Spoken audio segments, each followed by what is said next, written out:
aquele negócio, mas não se ouvia exatamente o que era. Mas os repórteres que falavam no Jornal Nacional e hoje no Globo. Está descrito. Se os repórteres do Globo estão dizendo isso, eu acredito, porque o interesse dele é exatamente o contrário.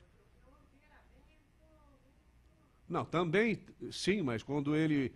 eu não me lembro qual é. Há uma hora, nós estávamos dois cansados também. É uma hora em que ele defende a família e tal, e as pessoas gritam isso lá. De qualquer maneira, porque tenho gritado meia hora, 5 segundos, eu acho que é uma massa que existe aqui também. O Rafael falou ontem que quando, nos cursos que ele dá, quando ele fala alguma coisa racional, as pessoas gostam, entendem e ouvem. Bom, essa é a minha ideia. Vamos ver, tem alguma outra ideia aí? Eu tenho uma observação a fazer. É o seguinte, tudo que o Ronaldo disse, não sei se sabe as palavras, inicialmente o desmonte da sociedade planejada revolucionária, reduzindo isso, ele coloca, acho que, 4 dimensões, combater essa ideia planejada, etc. Me pareceu uma coisa que é realmente pessimista, porque é o seguinte, esse troço que ele diz, essa maneira de operar, de trabalhar, de resistir e avacalhar o que esse pessoal propõe, é corretíssimo. O grande problema é que também é correto não criar partido para isso, ou não implorar vereador, não sei, porque isso faz parte de uma segunda etapa, longínqua até. Agora, como se manifestar culturalmente sem um órgão e sem um financiador? E no plano do financiamento, ele esclarece um troço admirável, que a burguesia brasileira está financiando o Banco Itaú, está financiando o Frei Beto. Sim, e o Fórum da Liberdade é financiado pelo... Eu não sei se ele soube que o Fórum da Liberdade chamou o Frei Beto para fazer esse discurso. Sabe, porque eu disse para ele. Muito bem. Mas é financiado como é um dos reis do aço brasileiro, como é o... Gerdau. Gerdau.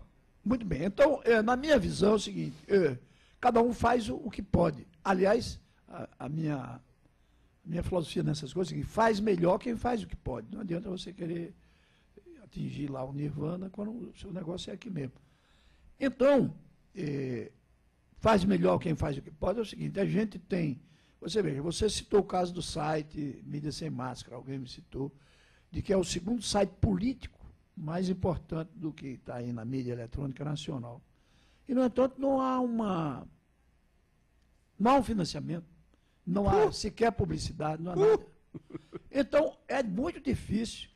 Inclusive, eu já aboli da minha vida qualquer pretensão de consumo, de conquista material, de conquista de toda a natureza, de glória, etc.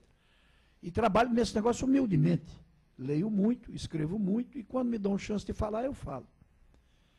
Mas sinto que esse troço, em relação à massa, por exemplo, esse negócio do Papa aí, há uma explicação para isso, a essa quase contestação à tese do aborto. É que houve por parte das televisões, uma indução admirável em torno do Papa. Houve uma indução, não importa o que ele diz, o que ele não diz, mas todo mundo foi induzido, inclusive ficou lá com frio, morrendo até 5 horas da manhã, nas praças de 0 grau, não sei o quê. Então, são meios de comunicação. Eu digo isso porque, inclusive, eu escrevi muitos jornais e, vez por outra, furo o Estadão. E tem uma repercussão enorme, porque eu só vou lá quando tem um troço racional a dizer, para desmontar eles. Então, quer dizer, do meu ponto de vista, se eu quisesse fazer o jogo, era até privilegiado, porque eu escrevo em 6 jornais, em vários sites, etc. Mas eu sinto que esse troço é muito limitado. Para uma ação de desmonte, de contestação à sociedade do planejamento, a gente tem de ter alguém, até porque em determinado instante, como você disse aí, desse pessoal do Instituto de Liberdade, cansou, abriu o bico e está entregando os pontos a Frei Beto. É isso. Tem umas colocações aqui. Isso aqui puxa ou não puxa? Puxa, ótimo. Bom, de fato, essa questão do Papa, o sumo pontífice, como diz o Lula, é muito... O sumo pontífice. O pontífice, como diz o Lula. Né? Pontífice. Camarada. Camarada. Camarada, companheiro pontífice. Claro, a esquerda vem sistematicamente tentando e conseguindo em alguns lugares, principalmente na América Latina, fazer uma infiltração dentro da igreja. Porque a igreja é uma instituição que representa o movimento religioso, ou seja, isso toca muito fundo na alma e na natureza humanas. Claro, assim como eles conseguem algumas coisas com essa infiltração, eles também encontram muita resistência. Então, apesar de aqui na América Latina termos, por exemplo, o PT nascendo de uma pastoral da terra e essas distorções, o católico verdadeiro sabe que esse pessoal não é católico, se diz, mas não é. Então, existe essa reação de dentro da igreja. Esse trabalho que se faz com os garotos que estão no seminário, que vão ser o padre de amanhã e o bispo de depois de amanhã, pode dar algum fruto. Só que outra frente que tem que ser aberta é no meio universitário. Porque a esquerda trabalhou muito na parte artística e muito nas universidades. É mais difícil romper a frente no meio artístico. Mas formar pessoas para criar uma casta intelectual competente, a partir da qual se possa transmitir uma mensagem mais correta para os jovens que estão nas universidades, pode também ser uma iniciativa que dará bons resultados no longo prazo. Bom, eu acho que agora nós estamos em silêncio aqui, porque quem ia falar mais ou menos já falou disso aí. Eu acho que a igreja, e você conhece bem esse assunto, né? Eu acho que o problema nosso, a igreja, ela seria um dos pilares, ou uma das maiores trincheiras, né, dentro na sociedade brasileira, que permitiria o início de esboço de uma reação. Mas eu acho que para isso aí nós teríamos que também mostrar à igreja que a sociedade brasileira não está satisfeita com a atuação de vários padres e várias correntes dentro da igreja, para que os superiores da igreja percebam e até promovam determinadas trocas de padres dentro de determinadas paróquias aí. Então, seria o caso de o início de uma reação, simplesmente a gente conseguir conscientizar o vizinho e dizer, olha aqui, ó, esse padre está fazendo assim, assim, assim, assim, assim, e o pessoal deixa de frequentar aquela igreja e vai procurar uma outra onde o padre não tem aquele tipo de atuação esquerdista e não dá nem um tostão para ele naquela hora lá do... Né? E aí eu quero ver se o camarada vai dizer, peraí, essa igreja parou de faturar? O que está havendo? É que esse padre aí deve ser muito ruim. E aí a gente manda uma carta, olha, esse padre é assim, assim, assim. Isso é uma forma também de pressionar. Vai falar. Pois não fala. Uma colocaçãozinha sobre esse assunto, porque está sendo gravado, melhor falar no microfone, né? De fato, eu entendo essa inquietação, essa preocupação, é uma coisa que nos toca muito a fundo, principalmente para quem se identifica com o catolicismo, quem é católico, sente muito isso. Vemos tantas coisas erradas acontecendo em nome da igreja, coisas que a igreja condena na sua posição oficial, mas a igreja não faz nada. E aí? Porque o Papa não excomunga esse pessoal, não bota para fora. Não é? Bom, de fato, o tempo da igreja é muito lento. A igreja não resolve essas coisas. Há muitos mecanismos burocráticos para chegar a uma solução a partir da igreja, como instituição, contra essas coisas. Então, dificilmente haverá, até porque quando a opinião pública se mobiliza contra, e a opinião pública é dominada pela esquerda, então, é muito difícil que, a partir de mecanismos da instituição igreja, se possa eliminar essas seitas que nascem dentro da igreja. Eu vejo que o caminho é trabalhar formando a igreja na base. Ou seja, fazer o trabalho nos seminários mesmo, com esse pessoal. Não há dúvida. Bom, nós temos aqui entre nós um amigo que tem trabalhado nesse sentido aí já há muitos anos, que é o José Hermida, e com ele eu tenho também discutido várias alternativas e tudo. Não significa que nenhum dos caminhos que nós estejamos imaginando, com o Heitor, isso tudo, essa reunião ela teria aí o propósito de nesse último painel, nós chegarmos a alguma conclusão do que nós podemos fazer.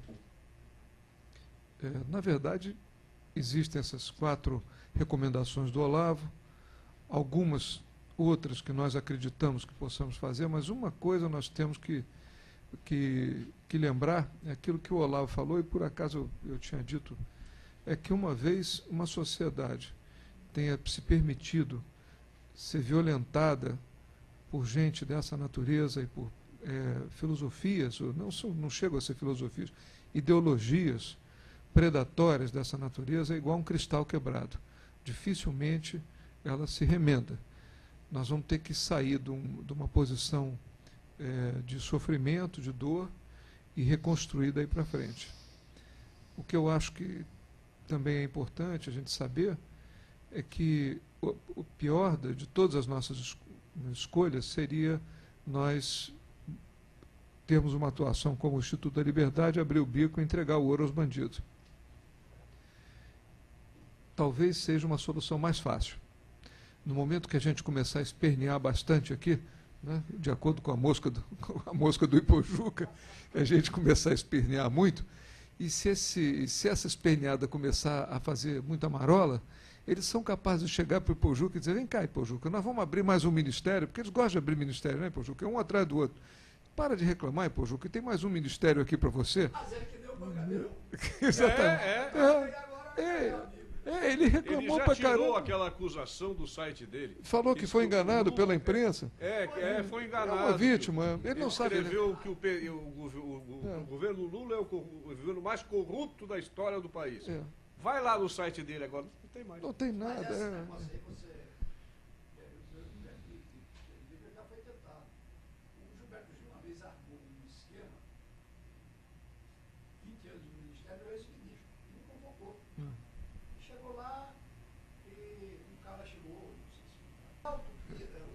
Exatamente. A ideia toda é que talvez ficasse muito fácil.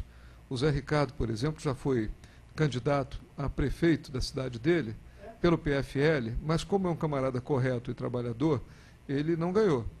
O problema é que, um mês atrás, ele recebeu uma visita de um camarada de terno, bem falante e tudo, e 2 outros. Os outros 2 falavam só em espanhol. Mas o bem-falante se apresentou como um diretor do sindicato dos petroleiros aqui de Caxias, Duque de Caxias. E os outros 2 como membros do Sendeiro Luminoso. Aqui, mano. E aí perguntaram a ele o seguinte: quanto é que você quer para se candidatar, ganhar e ficar do nosso lado? Para ser o prefeito. E ser a nossa voz aqui. Sendeiro Luminoso. Não, o Sendeiro Luminoso é do Peru. Bom. Isso. Mas ali tem que ter alguma grana, porque eu quero fazer um negócio desse, eu banco a sua. É verdade, é a sua campanha. Eles estão recebendo, estão se levantando novamente com o dinheiro do Chaves. É verdade. Mas só que ele não é político para mandar prender. Hoje em dia só manda prender político. Eu conheço, olha, conheço também.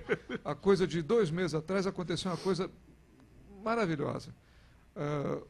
Um camarada que eu conheço, que é da Polícia Rodoviária, está quase se aposentando, sujeito honesto, correto, a vida inteira, por incrível que pareça, um desses caras honestos. Né? Estava passando domingo na casa dele. E chegou à noite, a Polícia Federal foi lá e prendeu ele. Aí ele falou: pô, mas o que houve? O que eu estou sendo preso aqui? É porque às 10 horas da manhã, um rapaz, um garoto, filho de um ministro, estava botando um pega numa estrada lá, indo para Angra dos Reis. A Polícia Rodoviária parou ele, prendeu, falou: você não pode andar essa velocidade, babá. Falou: você me larga porque eu sou filho do ministro. Primeiro, ninguém sabia que ministro era, porque nós temos 60, mais ou menos. Então, ninguém sabia quem era aquele ministro. Segundo, que era o filho de um ministro desconhecido, e o garoto mais desconhecido ainda. E falou: se você não me deixar sair, você vai preso.